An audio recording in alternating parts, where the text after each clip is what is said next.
Okay, we will get going in a few minutes. We're waiting for people to arrive. It's just 11 o'clock Eastern time now. But we'll give ourselves a few minutes, and then Michael de la Maza will take over and start the Agile Development Release Planning Program. For your information, I'm Paul Siegel, Managing Director at Starweaver. We'll tell you about a minute and a half worth of information about us once we get going, and then literally devote almost all the time to Michael's discussion with you and presentation and questions and answers. So as you have your questions ready to go, just certainly tee them up and put them on the chat. We're going to mute everyone just because it's going to be a lot easier to do the presentation in that format. It's going to be a very tight presentation, a lot of information communicated and conveyed, and we hope you're an active participant in this. But we do want to also be mindful of everyone's time, so I'm going to give it another few seconds because I see people are joining. I don't want to be rude to them either, but fairly precise timetable. Okay, so let me get going now. My name is Paul Siegel again. This is an Agile Development Release Planning webinar. It's going to be about an hour long, probably about 40-45 minutes worth of presentation, but lots of interaction and questions thereafter as well. Michael de la Maza is the expert in this field. I'll tell you a little about him, but I'm going to spend about a minute or so, 2 minutes, talking about us, what we do. We are an education and professional development company focusing on the fintech world, but we work with lots of wholesalers, retailers, pharmaceutical companies, and others. We do work for a lot of institutions around the world. We really don't serve, if you will, the consumer. That is to say, we work with large companies and their training requirements. What we do is live and in person. It can be online like you're experiencing now, or it can be in a classroom or in a hotel or any other venue, and a lot of what we cover is technology and finance related. We have hundreds of courses that are pre-recorded, so to the extent that is of interest to you, you can always reach out to us and we'll give you information about that. We have this webinar today. Generally our webinars are on Tuesdays and Thursdays, 11 a.m. or 1 p.m. This release planning is coming up, Voice XML, Angular 2, WebRTC. We usually have one per week. We got a little slow start this year, but we will be adding many more to the schedule, so come back to the website and take a look at our webinars link. As a result of participating today, you'll get access to one of these free courses. It's a lifetime course. They're 5-star ratings. They're on Udemy. Don't need to take them down now. You can scan them quickly. A lot of them are fintech, as you can see. I would highly recommend this first one. It's a fantastic course. I've written a few books, and I can tell you with a lot of authority, this course will make you a better writer, even if it's just for your emails and other communications. All we're asking to do to give you access is to go to this link. You will get an email at the end of the program. We will send this link around to you during the program. Just click on it, spend 2 minutes, give us your feedback, tell us how Michael and we did, and then you get access to the free course for life. This is a little about Michael. I'm sure he'll tell you a little bit about himself as well as he kicks off. He's got a lot of both domain expertise as well as from both a scientific academic point of view, but also obviously a practical basis in terms of having really run components of substantial companies, and so he can talk to you about that. Again, if you need to reach us, you can either contact Rand or me or something from Help Desk. Again, I wanted to keep it short and sweet. Michael, take it away. Okay, hello everyone. My name is Michael de la Maza, and I'm going to be talking about a way to do release planning that is far superior to the standard approach. So let me start off by collecting some information about you guys and giving you the opportunity to share who you are and where you are with us.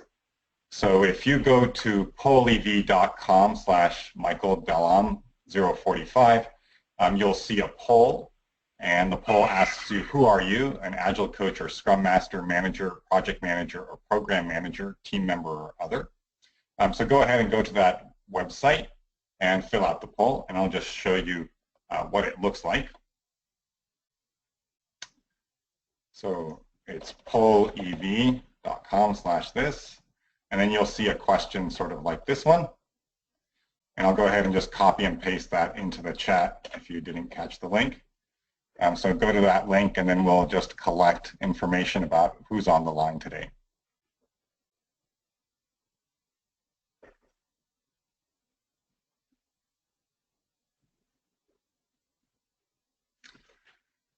So we have one person who's a manager.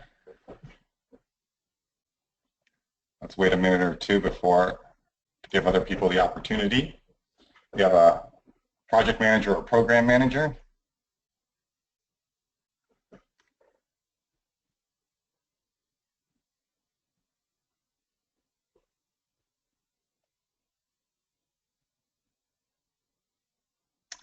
Another project manager or program manager.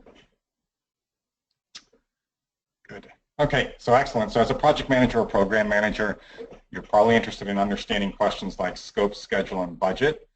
And so the approach that I'm going to be showing here today is the best approach I know to get a good read on those items. And it's clearly better than what people typically do in an Agile environment. Here's the next question. Where are you in your Agile journey? You haven't started, you've just started 0 to 6 months in, you're taking off 6 to 12 months, you're in the golden years 1 to 2 years in, or you're mature 2 to plus years. So if you're on that web page, you should have just seen the poll switch to that. You just started. You haven't started yet. So those are great places to be, because what that means is that you probably don't have to unlearn bad habits. One of the things that I've seen is that people start doing it in a way that is the standard way, and they teach the organization, here's what Agile folks mean by planning, and then they learn about the shortcomings of the standard approach, and then it takes some time to unlearn it. We will cover the standard approach just so that everyone is on the same page, and then we'll go into the advanced technique Monte Carlo planning. How big is your company? 1-person company, 2 to 10 people, 11 to 100 people, 101 to 1,000, and so forth. So again, you should have seen the poll just change. 10,000 plus person company, that's a place where good release planning will pay off in spades. Team level planning is more or less well covered by standard approaches, but as soon as you get above the team level, program level, project level, multi-team level, the standard approaches break down and you need something a lot more powerful. And then what words would you use to describe release planning in your organization today? Just type in a response and it'll show up here.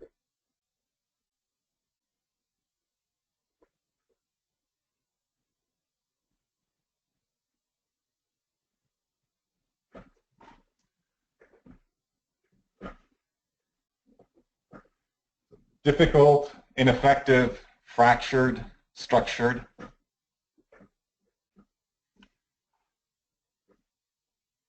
Great words to describe release planning as you see it today. And final question, what do you want to get out of release planning? So if you could get anything you wanted, would you want visibility, risks, time, schedule, cost, dependencies, stakeholder alignment? And go ahead and just sort these in order from most important to least important. And you use that by sort of clicking on the right side and clicking submit at the end. So one response is in, time, schedule, and cost is number 1. Risks are number 2, visibility, dependencies, and stakeholder alignment are number 3. So that's great. I'll be focusing primarily on time, schedule, and cost in this presentation. And you'll get some sense of risk by looking at the variance of the plans that are produced. So thanks a lot for that information. So here's the outline for the talk. So I'll be talking about the standard approach, and then I'll be talking about the Monte Carlo approach. The standard approach is the one that's taught in a typical certified Scrum Master course. It's the one that's implemented by most tools in this space. And the Monte Carlo approach is significantly more sophisticated and gives you significantly more power. Here are some of the advantages of the Monte Carlo approach. So Scrum-based velocity planning will not work on multiple teams, even if there are no dependencies. So if you have two teams that need to be done by a certain date, standard velocity-based planning will give you a very poor estimate of the likelihood of finishing on that date and won't give you a better date. And dependencies are not addressed by standard planning approaches in any sort of rigorous way. So I recently had a conversation with someone who's leading a major effort, transition effort at a company here in Silicon Valley, and I was asking them how they deal with dependencies in planning, and their response was, we're all human beings and we collaborate. And that's certainly great, but if you know in advance that two teams are tightly coupled because, say, their technical architecture requires it, you can do much, much better. You can achieve a much better estimate of what your planning release dates, time, scope, and schedule will actually be. And then Monte Carlo planning is a step towards having an end-to-end simulation and understanding of a company's operating and performance statistics, which is ultimately what we're striving for in Agile. Right? We want to have a very deep understanding of the entire company end-to-end, how it's serving the customer, and then we're improving that entire end-to-end value stream over time. So let's jump into the standard approach. So the standard approach has 3 steps. First, you order the backlog, and the backlog can be anything. They can be stories, features, epics, technical work. And if you're doing Scrum or something like Scrum, the product owner owns the backlog and owns the ordering. And so you end up with, after step 1, with your entire release backlog ordered in the way that the product owner wants. And so if everything is done, then the release is good and it can go out into production. And then step number 2 is to size each item using story points. So story points are a very popular technique. They use the Fibonacci sequence to do relative sizing, the Fibonacci sequence 1, 2, 3, 5, 8, 13. You can create those estimates in many different ways. You can use a technique called poker planning. You can use t-shirt sizing, or you can use affinity estimation, which is a way of grouping stories. And I'll go into each one of those in a little bit of detail. And then finally, you do very simple math, which is that you count the number of story points in the entire backlog. You know the velocity, which is how many story points can be completed in a single sprint, and you divide the two, right? So if you have a backlog with 1,000 story points and you have a velocity per sprint of 100 points, then 1,000 divided by 100 is 10, so it takes 10 sprints. So that's the basic approach, a high-level view of it. So let's walk through each of these steps one by one. So ordering the backlog. So a good question to ask is, in your company today, how do you order your backlog? How do you order your portfolio? How do you order your to-do list? So go ahead in the chat and type out how your company currently orders its backlog. So go ahead and just take a minute to just type out a half a sentence or a sentence about how your company orders its backlog in the chat.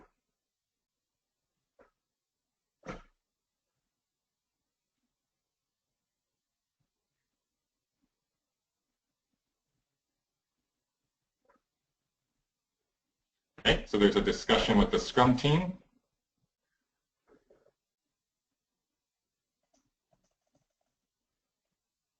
Okay, so what I see mostly today is that people are using some sort of quantitative financial metric, such as return on investment, to order the backlog.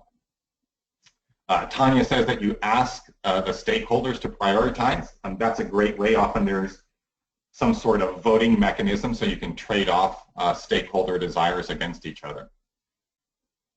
What I see companies in Silicon Valley and companies that are increasing their agility doing is using an approach called hypothesis-driven development, in which they actually go out to the paying customer and they validate the value of the items in the backlog. So it's no longer based on an opinion that someone inside of the company has. It's based on customer action, right? So there's a fundamental difference between, a VP inside of the company saying, do this and this and this, and taking each of those and running a little experiment with an actual paying customer and understanding what the customer is going to do with that feature. Are they going to buy it? Are they going to use it? Do they have value? So whenever you can get closer to the customer, right, get outside of the building, that's typically a good idea. And what people find repeatedly is that when they go outside of the building and they actually talk to a customer, instead of talking to people inside of the company, they discover that a lot of the things that they were planning on doing are not actually valued by the customer. So I've seen that in essentially every single case in which I've worked with a company on ordering their backlog. And so when you don't do this, then you get this standard result that you've probably heard many, many times, which is that something like 2/3 of the features are not used or rarely used. So if you simply go to the customer and validate that a feature is going to be used and useful for the customer, you actually immediately triple your speed because you get rid of the 2/3 of the items on your backlog which have no value. Now, it's very difficult and expensive to do. I often find companies that say, we're not closely connected to our customers. Going and talking to our customers is actually very difficult. And so that's an opportunity for improvement. Okay, but if you're just starting out here, just go ahead and use whatever your company's definition of value is. So something like return on investment is a popular definition of value, and you'd order the backlog using that technique. Okay, then the second thing you do is that you size or estimate each item. So you have these items on your backlog, and they can be anything, as I said before. They can be epics, they can be stories, they can be features, they can be technical work. So one way to do that is using poker planning. And so basically you give everyone these cards, 1, 2, 3, 5, 8, 13. The product owner discusses the item, and then everyone shows a card. And you have a little bit of a discussion if there's a disagreement, and you finally converge on a single answer, and that's the size of that item. So the benefit of this approach is that it's extremely well known. It's taught just about everywhere. And this is, for Scrum teams, the most common practice for doing sprint planning. The disadvantage, however, is that when you're doing release planning, you're sizing many, many more items. For example, if you have 10 sprints inside of your release, you're sizing now 10 times as many items. So if it takes you 2 hours to do the standard sprint planning meeting, now it might take 20 hours to do release planning. So that's a lot of time. Another issue is that it's difficult to do in distributed environments. Right? This is very easy to do when everyone is in a room, but it's very difficult to do when you're distributed. But there are tools that will help. I'll show you an example of such a tool. Here's planningpoker.com. And the way planningpoker.com works is that everyone on the team or everyone who's doing sizing signs on to it.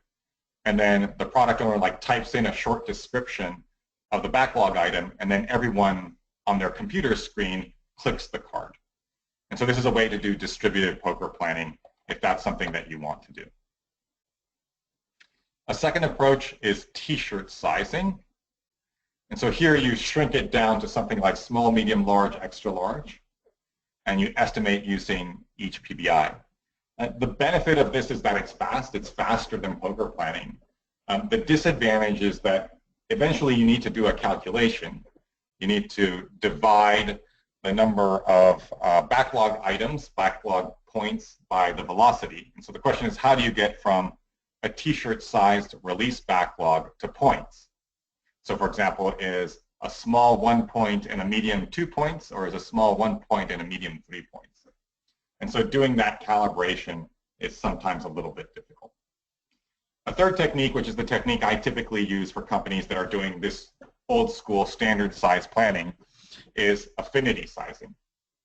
So the way affinity sizing works is shown on this picture. So you put the big poker planning cards on a wall. So here you see like 8 on the left side, 20, 40, there's probably a 13 in between there. And then for each item on the backlog, one person on the team reads it out loud, right? So a developer, and then asks the product owner questions about that item for no more than 1 minute. Okay, so this is just a single person on the team sizing it after a 1-minute discussion with the product owner. And then they take that sticky, that yellow sticky, and they just put it up on the wall next to the number that they think it's the right size. So if it's a 20, they put it next to 20. If it's an 8, they put it next to an 8. So you do that for all of the items on the backlog. You basically go around the team. So one person does the first product backlog item, the next developer does the next backlog item. And then once you've gone through the entire team, you go again through the entire team, and you keep doing that until you have the entire product backlog sized. And then that's the first phase, and then the second phase is the editing phase. So in the editing phase, everyone looks at all of the sizing that everyone has done, and then they're allowed to make a change. So a developer gets up and says, I think this 8 is actually a 13. And so each person takes a turn doing that, and then you go around the entire team until everyone says pass. So in other words, everyone thinks that the current sizing is the right sizing. And so I've seen teams size 40 PBIs in 1 hour using this approach. And so this approach gets release planning down to a couple hours in almost every case.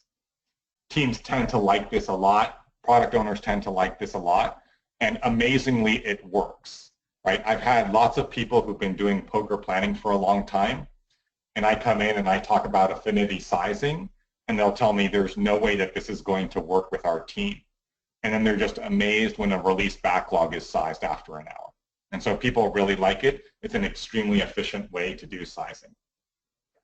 So that's step number two. So after step number 2, what you do is you have the sizes for all of the items on the team. So we have a question.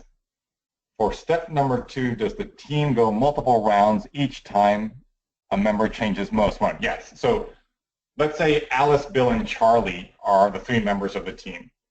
And Alice changes something. Bill and Charlie don't change anything. So they both pass. Then you go back to Alice because she changed something, and she may want to change something else. Okay? So you keep going around until everyone says pass.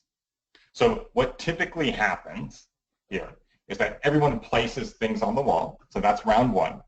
And then in the first editing round, almost everyone changes something. In the second editing round, about half the people change something. In the third editing round, like 1 or 2 people will change something. And then in the fourth editing round, everyone passes. Okay? So one of the interesting things that happens here is that people sort of get that when you're sizing 40 items or 100 items, it's probably not worth spending a whole bunch of time discussing whether something is a 2 or a 3. Right? It just doesn't matter. And when you see all of your teammates passing, and you're the only one who's making these edits from 2 to 3, after a while you decide, jeepers, let's go on to the next item, right? So great question. Thank you so much for that question. Okay, and then finally we have step number 3, and in step number 3 we just do this calculation, right? So in step number 2, we had the size of the backlog in points, right? So we just add it up, so let that be n. We have the velocity, that's how many points that we can finish in a sprint, so that's a v. And so the number of sprints is just n divided by v, right? So let's say that the size of the backlog is 200 points and the velocity is 25, and you just divide those two, right? So 200 divided by 25 is 8 sprints, right?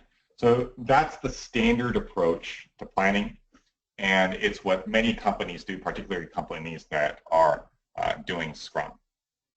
It's not required by Scrum, but it's definitely the most common practice. So here are some of the advantages and disadvantages of doing this. So one advantage is that it's really fast.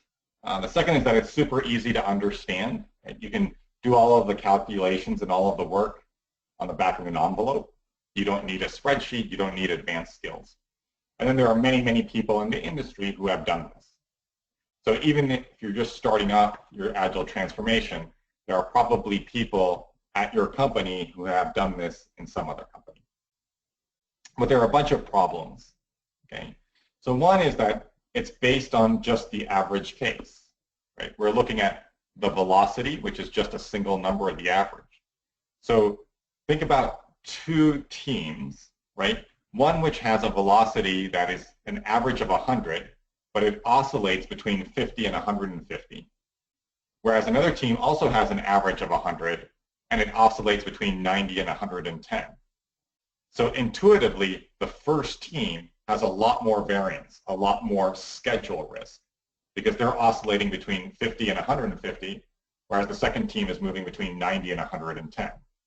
But this standard approach treats both of those in exactly the same way, because the average velocity is 100. And so when we did the survey at the beginning of this talk, you guys said that risk was really important to understand. And one of the problems with this approach is that it says nothing about schedule risk. It produces a single number. And effectively, it makes it seem as if you're guaranteed to get to that number. And it treats teams that have the same average velocity, but very big differences in the variance of that velocity in exactly the same way. A second big problem is that this approach only works for a single team.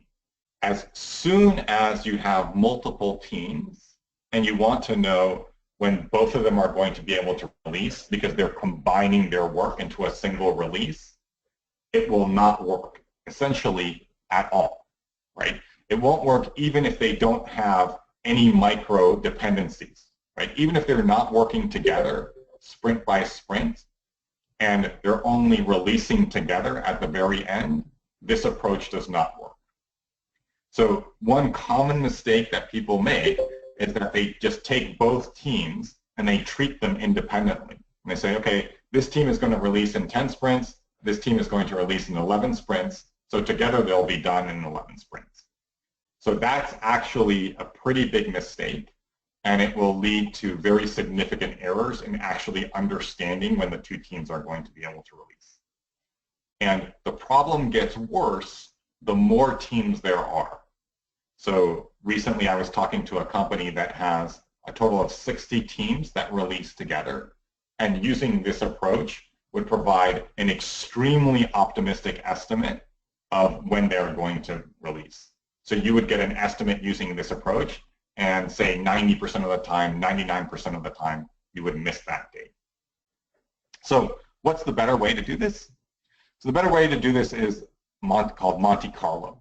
So Monte Carlo is a very sophisticated statistical technique which uses the idea of repeatedly sampling historical data to create the full probability distribution.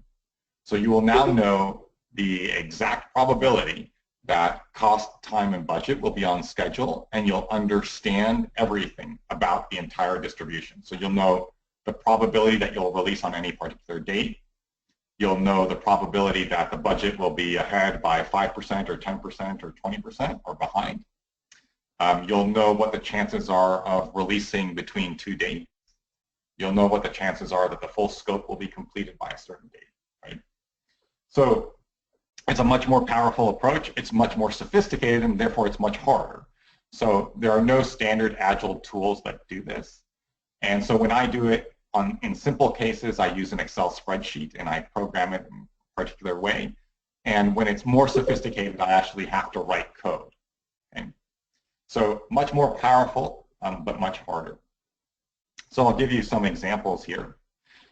So the key thing that we're doing here is improving decision making. So when we give executives bad information, right, they make bad decisions, they make bad trade-off decisions. And so I recently published an article in Forbes talking about decision making strategies in Agile.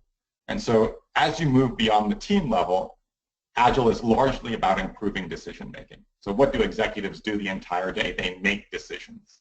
And so if we as Agile coaches, as project managers, are providing bad information, right? Like we do an average case analysis and we have no understanding of the variance, for example, then they're going to make bad decisions and we're going to have bad results, right? So Monte Carlo gives everyone better decisions because they have better information, more accurate and more precise information, right?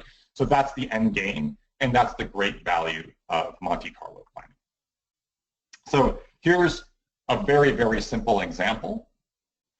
So in this case, we're going to model a team that has a velocity of 100 plus or minus 20 points. Okay? So they range in velocity between 80 and 100. And we want to know what their average velocity will be over 6 sprints. They have 2-week sprints, so 2-week sprints, 6 iterations means a 12-week release, which is pretty standard, a quarterly release at some companies. Okay? And so the average case approach will say, we have 100 points per sprint, so we're going to be done with 600 points after those 6 sprints. But of course, since the velocity is varying between 80 and 120, that's not always going to be true. In fact, approximately 50% of the time, we're going to finish fewer than 600 points in that sprint. And the question is, how bad can it get? And so what Monte Carlo in this particular situation shows is that there is a 10% chance that we will be 8% below. And so here's how you read this chart. So this chart says here over in 92 that 2 out of 20 examples result in an average velocity of 92. So 2 out of 20 is 10%. That's how we get the probability of 10%. And of course, 92 is 8% less than 100. So now we go to the product owner and say, you realize that in this release, there's a decent chance, there's a 10% chance that we're going to miss scope by 8%. So the bottom of your backlog, the bottom 8% of your backlog is not going to get done. What do you think about that? And so the product owner might say that's a disaster, or a stakeholder might say that's a disaster, in which case we need to make a change. Or the product owner may actually say, that's totally fine and we'll still release. In which case we now know that the bottom 8% of the backlog is optional, in which case we could release as soon as we're done, even if we're hitting a velocity of 100, which means that we could release earlier, because what we've discovered through this conversation is that the bottom 8% of the backlog is not actually necessary. And so notice that this is not a conversation that could take place using the standard approach, because the standard approach simply says 6 iterations, 100 points per iteration, you're going to be done with 600 points. So you don't discover this critical fact. And that's just for a single team. And things become much more interesting and much more complicated when you have multiple teams. So let's do a couple of examples. So here we have 2 parallel teams.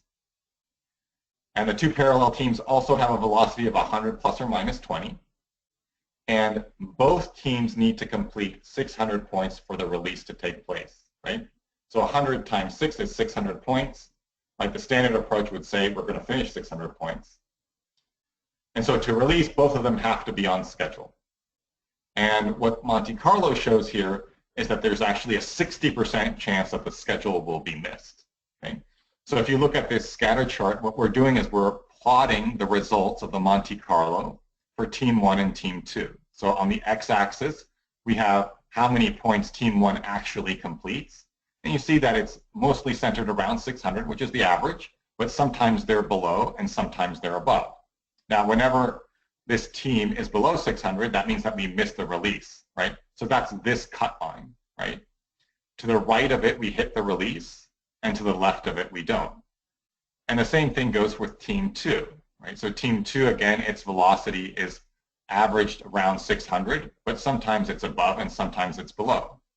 So the only time that we are actually able to release is when we're in this upper right-hand quadrant, right? And if we count the number of points, the number of situations, there are only 8 out of 20. So there's only a 40% chance that we'll hit the schedule, and there's a 60% chance that we won't hit the schedule.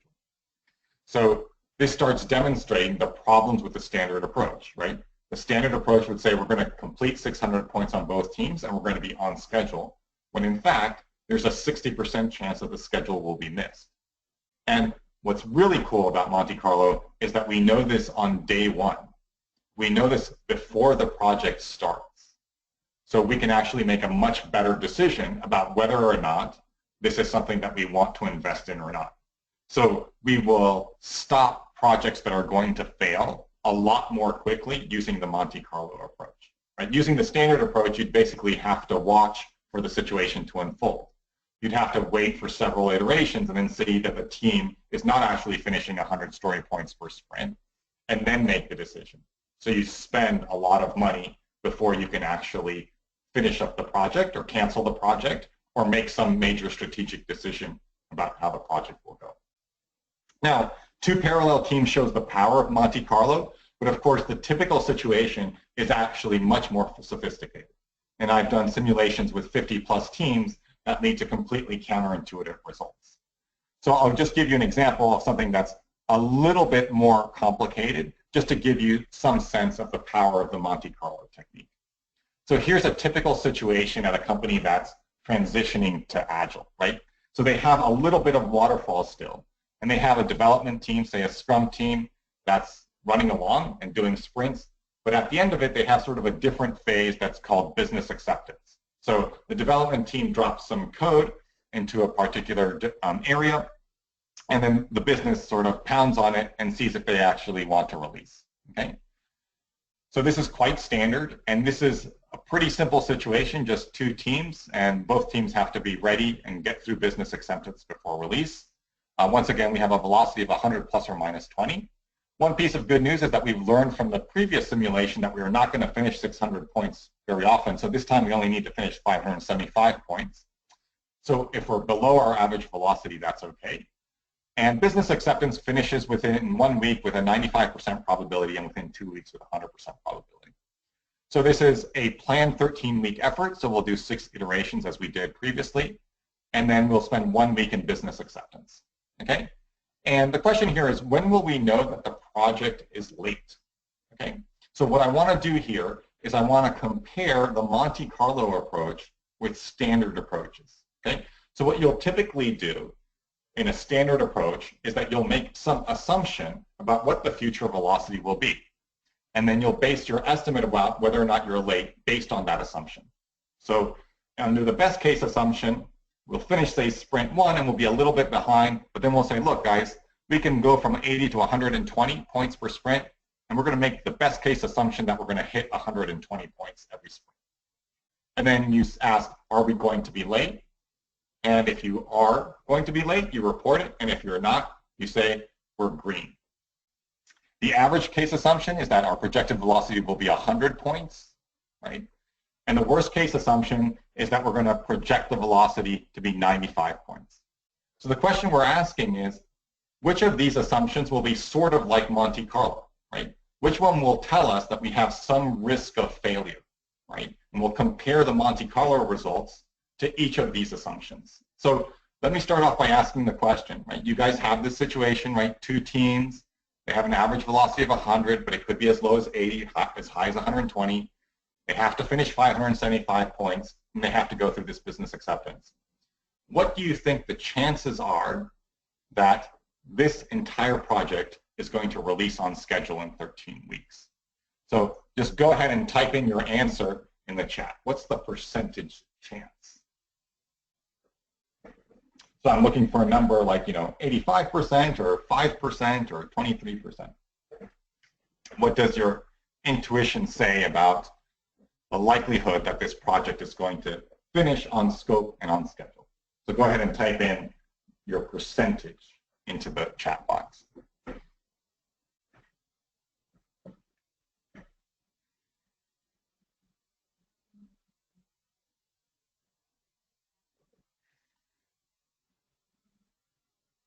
Okay, so what I'm seeing here is that this situation is a challenging enough situation that it's hard to get an answer, right?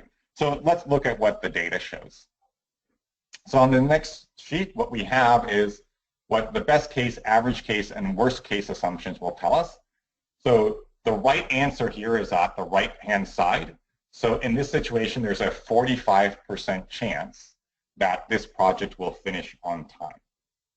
So you can just see from that answer that the standard planning approach is never going to give you that answer, right? The standard planning approach doesn't produce a probability of success. But what this chart also shows is that if you use standard Agile techniques, standard project planning techniques, and you look at best case, average case, and worst case, all of those approaches are way off the right answer until you're well into the project and you've spent a lot of money on something that is likely to fail. So if we look at the best case and you run the best case assumption after iteration 1, iteration 2, iteration 3, iteration 4, it's telling you that there's a 100% chance that the project will finish on time. So that's the blue line. In iteration 5, it drops to 90%, but it isn't until iteration 6 that we get down to 50%, right? Somewhere close to the actual answer of 45%. So that's a terrible result, right? Iteration 6 is 12 weeks into a 13-week project, and so understanding that a project is going to be late 12 weeks into a 13-week project is not any good. But how about the average case? So the average case is a little bit better.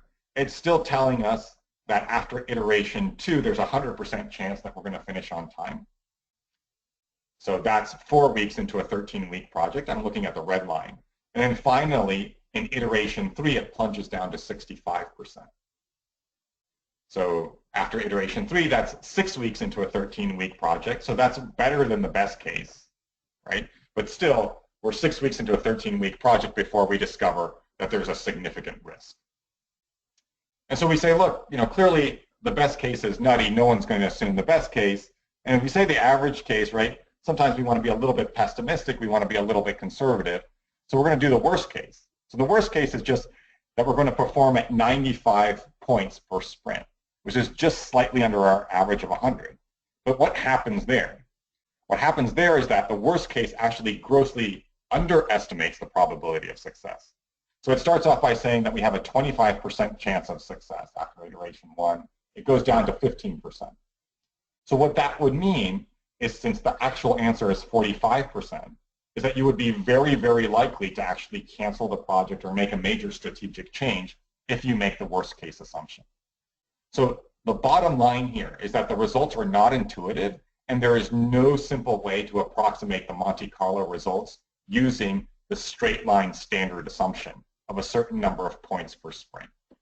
And so, of course, what Monte Carlo does is that it gives you the actual answer of 45% before you even start the project. So over here on the left side of the chart, you would actually have 45%. So you would know the exact percentage at the very start of the project. So when I say that Monte Carlo gives you radically better information so you can make better decisions, this is a great illustration. You have best case and average case telling you it's 100% likely at the beginning. You have worst case telling you it's 25% when the actual answer is 45%. So here are my experiences using the Monte Carlo approach. In 2009, I was consulting at a company called Carbonite. It was less than a year away from the IPO, and they were going to release a small business product. So Carbonite builds a backup solution, and they were doing backups of consumers, individuals with PCs at their homes. And they were going to release a small business product that had significant margin and was going to drive revenue for their first quarter of the IPO. And they wanted to know when the release would take place. So this was a complicated project, right? It involved something like 80 people total, right? So the approach of estimating using story points would not have worked at all here. So we used the Monte Carlo approach. I worked with the VP of engineering to address risks, and the company released on time, and the CTO and founder said this is the first time in the company's history that a product has been released on time. So that illustrates the power of the Monte Carlo approach. And then another example, another case study, I was working at a large bank, consulting at a large bank in 2014, and they had an expected release date for a large digital transformation project. And I calculated the probability of releasing on time and discovered that it was very small, right? So the standard approach was saying that they were going to hit the date, but the Monte Carlo approach said that the chances was about 10%. But amazingly, the product was released on time, according to the company. But it actually turned out that the product was feature complete, but the infrastructure was not ready. Their cloud infrastructure was not ready.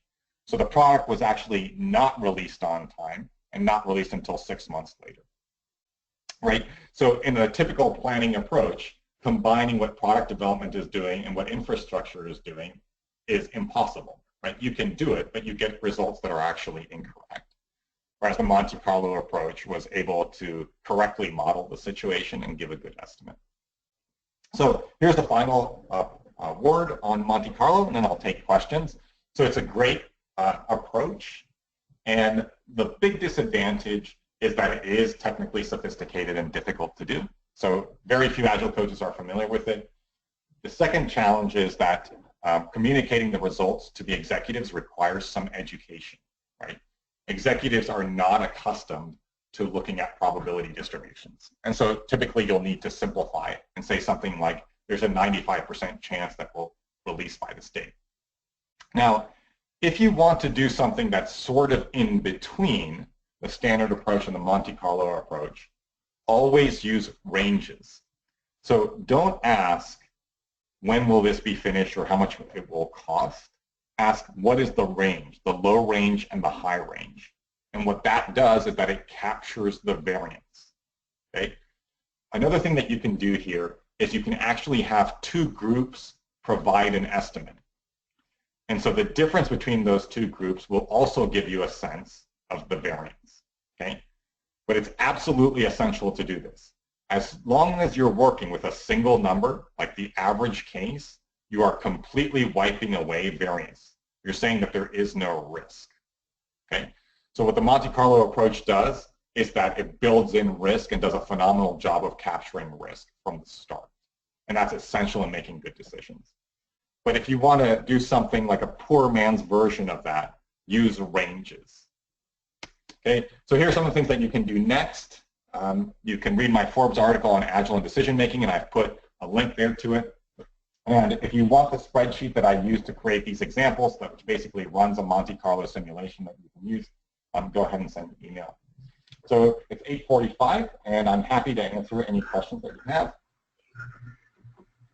So go ahead and type them in the box.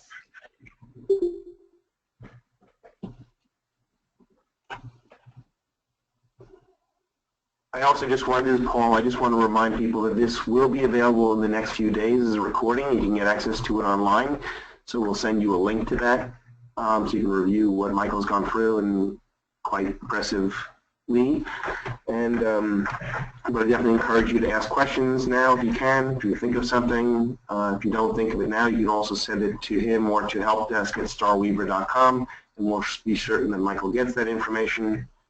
Obviously, this is a pretty sophisticated topic as well, and we do a lot of training in areas such as this. So if you're looking for team training, just let us know, or team further deep dive. It's obviously something that Michael has the complete capacity to deliver upon.